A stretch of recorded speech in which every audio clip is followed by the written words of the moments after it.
की बड़ी खबर से आपदा मद में राज्य के लिए 139 करोड़ की धनराशि मंजूर। सीएम धामी ने जताया पीएम गृह मंत्री का आभार। सिविल डिफेंस के प्रशिक्षण के लिए भी मिली धनराशि। गृह मंत्री अमित शाह की अध्यक्षता में गठित हुई थी उच्च स्तरीय समिति ने तमाम राज्यों के लिए धनराशि की है मंजूर। आपदा न्यूनीकरण, क्षमता निर्माण और परियोजनाओं के लिए 1115.67 करोड़ रुपए मंजूर किए गए हैं।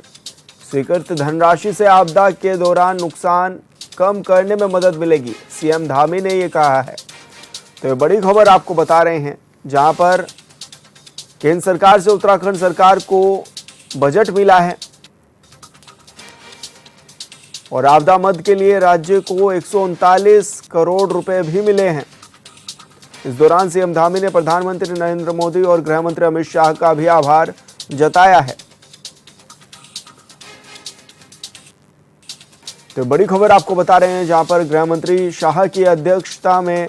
उच्च स्तरीय बैठक भी हुई थी।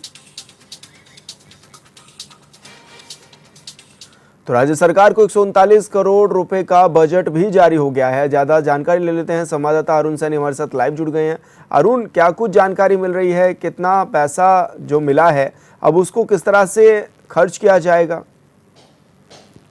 जी विशाल, उत्तराखंड की अगर बात की जाए तो उत्तराखंड विषम भौगोलिक परिस्थितियों वाला प्रदेश है और आपदा के दृष्टिगत काफ़ी ज़्यादा आपदाएं जो है उत्तराखंड में हर वर्ष आती हैं और हर वर्ष काफ़ी बड़ी संख्या में जो है इससे लोग प्रभावित भी होते हैं और काफ़ी नुकसान भी जो है आपदा के कारण प्रदेश में होता है। तो ऐसे में हर बार केंद्र की तरफ से जो है मदद राज्यों को दी जाती है और इस बार भी केंद्र की तरफ से करीब 15 राज्यों को 1000 करोड़ की मदद जो है वो दी गई है, जिसमें कि उत्तराखंड को और हिमाचल और उत्तराखंड को सबसे अधिक मदद जो है वो दी गई है। 139 करोड़ की धनराशि उत्तराखंड को और 139 करोड़ की धनराशि ही हिमाचल प्रदेश को दी गई है और दोनों ही राज्य जो है वो आपदा के दृष्टिगत काफ़ी आपदाएं जो है यहाँ पर वो आती हैं। तो ऐसे में इसके लिए मुख्यमंत्री पुष्कर सिंह धामी ने केंद्र सरकार का आभार भी जताया, प्रधानमंत्री नरेंद्र मोदी का धन्यवाद भी दिया और उन्होंने कहा कि आने वाले समय में जो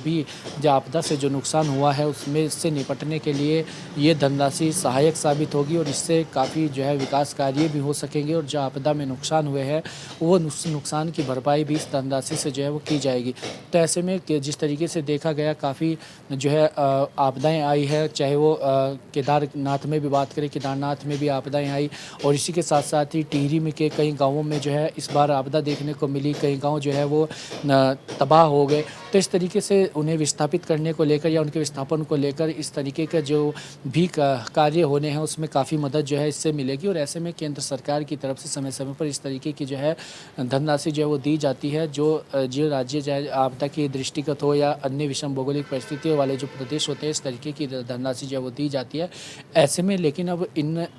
इस धनराशि से जो 139 करोड़ की धनराशि केंद्र सरकार की तरफ से राज्य को दी गई है उससे कितने विकास कार्य होते हैं, कितना पैसा धरातल पर उतरता है और वाकई अगर ये जो धनराशि दी गई है इसका इतना पैसा जो है धरातल पर उतरता है और जहाँ जहाँ पर आपदा आई है अगर वहाँ पर जो है इससे विकास कार्य होते हैं या कार्य होते हैं तो वैसे आपदा को निपटने के लिए आने वाले समय में और भी अच्छे तरीके से प्लान जो है वो तैयार किए जा सकते हैं ताकि प्रदेश में आने वाले समय में जो आपदाएँ अगर आती है हर वर्ष तो उससे काफ़ी अच्छे तरीके से जो है निपटा जा सके। लेकिन ऐसे में ये पैसा किस तरीके से इस्तेमाल होता है, कब तक जो है इससे विकास कार्य होते हैं, कब तक जो है इससे कार्य जो है वो शुरू होते हैं, ये तमाम चीज़ें अभी देखने वाली होंगी।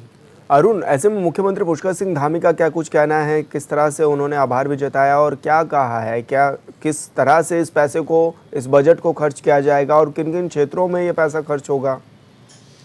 जी विशाल, देखिए मुख्यमंत्री पुष्कर सिंह धामी ने केंद्र सरकार का आभार भी जताया है। उन्होंने कहा कि ये धनराशि उत्तराखंड के विकास के लिए वो एक अथक साबित होगी और जिस तरीके से लगातार विकास के कार्य चल रहे हैं उसमें केंद्र सरकार की तरफ से भी लगातार जो सहयोग उत्तराखंड का किया जा रहा है उसमें भी इससे सहायता मिलेगी और आपदा में जहाँ जहाँ पर भी आपदा आई है वहाँ पर जो चाहे विस्थापन को लेकर हो या अन्य कार्य हों, जो मार्ग बाधित हुए, जो सड़कें खराब हुई है, जहाँ लैंडस्लाइड सबसे अधिक हुआ है वहाँ पर इस पैसे से जो है विकास कार्य होंगे और वहाँ पर जो है जो आपदा जहाँ जहाँ पर आई है वहाँ पर कार्य होने इस पैसे से होंगे। तो ऐसे में इससे आने वाले समय में आपदा के दृष्टिगत जो मार्ग बाधित हुए हैं उन मार्ग को भी सुचारू रूप से चलाने के लिए सहायता मिलेगी और अन्य व्यवस्थाएं भी जो है वो बनाई जा सकेंगी। बिल्कुल अरुण, बहुत शुक्रिया आपका तमाम जानकारी साझा करने के लिए।